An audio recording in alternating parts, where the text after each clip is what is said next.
இப்போ இப்படி பார்க்க கூடாது. அம்மையார் ஜெயலலிதா காலத்துல உலக முதலீட்டாளர்கள் மாநாடு நடந்துச்சா இல்லையா? நடந்துச்சு. ஐயா எடப்பாடி காலத்துல நடந்துச்சா இல்லையா? நடந்துச்சு. ஐயா ஸ்டாலின் 2022 நடந்துச்சா இல்லையா? நடந்துச்சு. இப்போ நடக்குது. எங்க அந்த முதலீடு? எதுல முதலீடு செய்வீங்க? தொழிற்சாலை எங்க தொடங்குவீங்க? எங்க தொடங்குவீங்க? எங்க தொடங்குவீங்க? நிலத்துல. யாரோட நிலம்? யாரோட நிலம்? எங்க அப்பம்ட்டு நிலமா இல்ல உங்க அப்பம்ட்டு நிலமா? யாரோட நிலம்? யாருக்கு? அம்பானிக்கும் அதானிக்கும். அம்பானி சொல்றார், தொழில் தொடங்குவதற்கு தமிழ்நாடு நல்ல இடம். ஆமா, நாங்க இங்கதானே ஏமாடி மக்கள் நாங்க தானே இருக்கோம். நிலத்தை கொடுப்போம், நிலத்தடி நீர் எவ்வளவு வேணாலும் உறிஞ்சிக்கலாம், தடையற்ற மின்சாரம், நீ உற்பத்தி செய்யற பொருளை விரைந்து எடுத்துட்டு போக 8 வழிச்சாலை 4 வழிச்சாலை அதெல்லாம். அதனால அதானிக்கு அம்பானிக்கு பியூஷ் கோயல் வர்றாரு, தம்பி அண்ணாமலை சொல்றாரு 10 லட்சம் கோடி வரப்போகுது அப்படின்னு. ஆமா சொல்வீல்ல, நீங்க இந்தியா வைக்கிறீங்க, இவர் இந்த மாநிலத்தை வைக்கிறாரு, அதுக்கு உங்க 2 முதலாளி உங்க முதலாளிகளுக்கு எடுத்து கொடுக்குறாரு, அதுக்காக நீங்க வாழ்த்துக்கள் அருமையா நடக்குது. நான் இன்னைக்கு சொல்றேன், நீ இந்த முதலீட கொண்டு வந்துரு, முதலீடு செஞ்சு காட்டிரு, நான் இருக்கிற வரை நீ நடத்தி காட்டிட்டு எந்த நிலத்தில் நடுவான்னு பாப்போம். சும்மா அந்த பரந்தூர்ல விமான நிலையத்தை மாதிரி வைக்கிறாரு, அங்கேயே 2 ஓடுதல் தானே இருக்கு. இப்போ மாதிரியிலேயே எங்கேயே 2 ஓடுதல் இருக்கு, அதுல ஒண்ணுதான் ஓடுது, ஒண்ணு சும்மா பழுதடைஞ்சிருக்க, சீரமைக்க உனக்கு துப்பு இல்லை. பறக்கிறதுக்கு ஒரு விமானம் இல்ல, மானம் கூட கேட்கிறேன். சொந்தமா ஒரு பிளைட் வச்சுக்கா. தமிழ்நாட்டுக்குள்ள ஒரே ஒரு வண்டி தான் தங்கச்சி பறக்குது, இண்டிகோ. அதுவும் பாரதிய ஜனதா சேர்ந்த ஒரு சாமியாரோடது. என்ன சிரிக்கிறீங்க தங்கச்சி? உண்மைதான். எல்லாத்தையும் மொனாப்பொலியா முடிச்சுட்டான். ஸ்பைஸ் செட்டு கிடையாது, எல்லாம் போச்சு. ஒரே ஒரு வண்டி, அவன் சொல்றதான் ரேட்டு கொடுக்கறது, அவன் சொல்ற காசு கொடுக்கணும், அவன் பறக்கிற நேரத்துக்கு பறக்கணும். உனக்கு எதுக்கு 5000 ஏக்கர்ல இருக்கிற துறைமுகத்துல வேலை இல்லை? அப்புறம் எதுக்கு 6011 ஏக்கர்ல துறைமுகம் இருக்கிற மீனும் பக்கத்துல பறக்க வண்டி இல்லை? அப்புறம் எதுக்கு 5000 ஏக்கர்ல? ஏன்னா அடங்க மாட்டீங்களா நீங்க? இருக்கிற கோயம்பேடு மார்க் பேருந்து நிலையத்துல அண்ணன் கேட்கறது, ஒரு பயணி வீதியில் நின்று இது வசதி பத்தலைன்னு போராடினது நீங்க கிட்டீங்களா? இப்ப என்ன ஜாம் இருக்கு? பண்பற்று ஜாமா? இப்ப என்ன ஜாம் இருக்கு? இறங்கினவன அந்த கீழே கிளம்பாக்கத்துல இருந்து இறங்கினவன சென்னைக்குள்ள 40 கிலோமீட்டருக்கு அங்கிருந்து இங்க வர 2000 ரூபாய் தானிக்கு மட்டும், ஆட்டோவுக்கு மட்டும். அங்கிருந்து தலைச்சொமையா பெட்டியை தூக்கிட்டு நான் வர்றதா இருந்துச்சு. நான் ராமநாதபுரம் சிவகங்கையில பரம்புக்குள்ள இருந்து வண்டி ஏறிட்டேன், அங்க இறக்கி விட்டேன். இங்க எப்படி வர்றது சென்னைக்குள்ள? தலைநகர்ல ஒரு பேருந்து நிலையில தங்கச்சி இது மாதிரி ஒரு தலைகுனிவு கேவலம், ஒரு அவமானம் இருக்கா? உனக்கு என்ன பிரச்சனை? இந்த இடம் என்ன உறுத்தி, என்ன பிரச்சனை உனக்கு?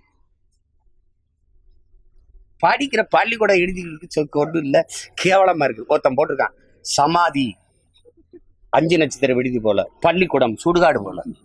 அப்படிதானே இருக்கு. அது அதிகாரத்திமுறையிலையும் பணத்திமுறையிலையும் எதுல அதிக கமிஷன் வரும், காசு கிடைக்கும்னு போடுறது. இந்த முதலீட்டாளர் மாநாட்டுக்கு நீங்க செலவழிச்ச காசு எவ்வளவு? 100 கோடி. 100 கோடி. ஆனா இந்த போக்குவரத்து காசு இருக்காது. மருத்துவருக்கு, அரசு மருத்துவருக்கு ஊதிய உயர்வு கொடுக்க முடியாது. ஆசிரியர் பெருமக்களுக்கு அந்த ஒப்பந்த அந்த ஊதியத்தை உயர்த்தி கொடுக்க முடியாது.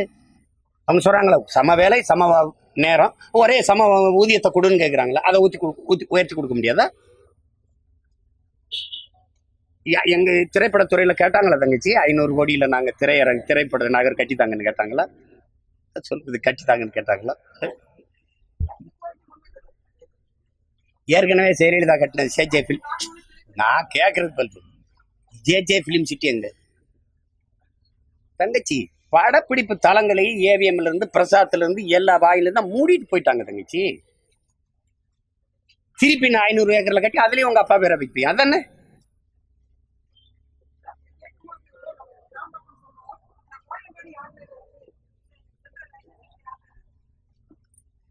யார் பேர்ல நீங்க தான் வச்சுக்கிறீங்க, 2 பேரும் மாறி மாறி ஆள்றீங்க. நாங்க அனாதை பை மக்கள், எங்களுக்கு அடையாளமே இல்லை. ஏன் நீ மதுரையில கட்டின நூலகத்துக்கு 4வது தமிழ் சங்கம் வச்சு தமிழ் வளத்தை எங்க பாட்டனாரத்தை வள்ளல் பாண்டித்துரைத்தவர் பேரை வைக்கக்கூடாது? வச்சா இடிஞ்சு விழுந்துருமா? சங்கம் வச்சு தமிழ் வளத்தை எங்க முன்னோர்கள் பேரை வைக்கக்கூடாதா? சொல்லுங்க தங்கச்சி, வைக்கக்கூடாதா? இப்ப நீங்க அந்த ஜல்லிக்கட்டுக்கு ஒரு வளாகம் கட்டிட்டு ஒரு அரங்கு கட்டிருக்கீங்க. அதை நீங்க இவங்க சொல்றாங்க எங்க பாட்டனார் பாண்டியன் நெடுஞ்செழியன் பேரை வைக்கணும். எனக்கு அதுல விருப்பம் இல்லை. எனக்கு மதுரை வானூர்தி நிலையத்துக்கு என் பாட்டன் பாண்டியன் நெடுஞ்செழியன் பேரை வை. அந்த ஜல்லிக்கட்டு அந்த அந்த வளாகத்தை அந்த அரங்கத்துக்கு நீ எங்க தாத்தா மூக்கேத்தவர் பேரை வை. அது இடிஞ்சு அதாவது பிரச்சனைனா என்கிட்ட கேது. அது அதனால விழுந்துருங்க. அந்த பேர் பொருந்தா பேருங்க அப்படி ஏதாவது இருக்க? எங்களுக்கு எந்த அடையாளம் இல்லை. ஏன் இந்த பேருந்து நிலையத்துக்கு ரெட்டமலை சீனிவாசன் பேருந்து நிலையம், அயோத்திதாச பண்டித பேருந்து நிலையம், சிங்காரவேலர் பேருந்து நிலையம், சிவானந்தம் பேருந்து நிலையம் சிதறம் அடைஞ்சு விழுந்துருமா? உங்க அப்பா வேற வைப்பீங்க, சிலையை வச்சுட்டு திறப்பீங்க, மேல உதயசூரிய சின்னம் போடுவீங்க. அதிமுக கட்டினா ரெட்டார சின்னம் போடுவீங்க. உங்க காசா எங்க காசா? மக்கள் காசுல எப்படி உங்க கட்சி சின்னத்தை பறிப்ப? இதெல்லாம் கொளுத்த திமிர் தானே. மக்கள் காசுல உங்க கட்சி சின்னத்தை எப்படி பண்ணுவீங்க? இப்ப பொங்கலுக்கு நீங்க 1000 ரூபாய் கொடுக்குறீங்க. வேட்சையில தம்பி உதயநிதி கொடுத்தாருல சேப்பாக்கத்துல, அதுல எதுக்கு உங்க படம், உங்க அப்பா படம், உங்க தாத்தா படம் சின்னம்ல இருக்கு? இது யாரு காசு? யாரு காசு தங்கச்சி? அது எப்படி நீங்க உங்க கட்சி சின்னத்தை உங்க படத்தை போட்டுக்கிறீங்க? என் காசுல உனக்கு விளம்பரமா? அநியாயத்துக்கு ஒரு அளவு இருக்கு. அது சகித்துக் கொள்றதுக்கு ஒரு அளவு இருக்கு.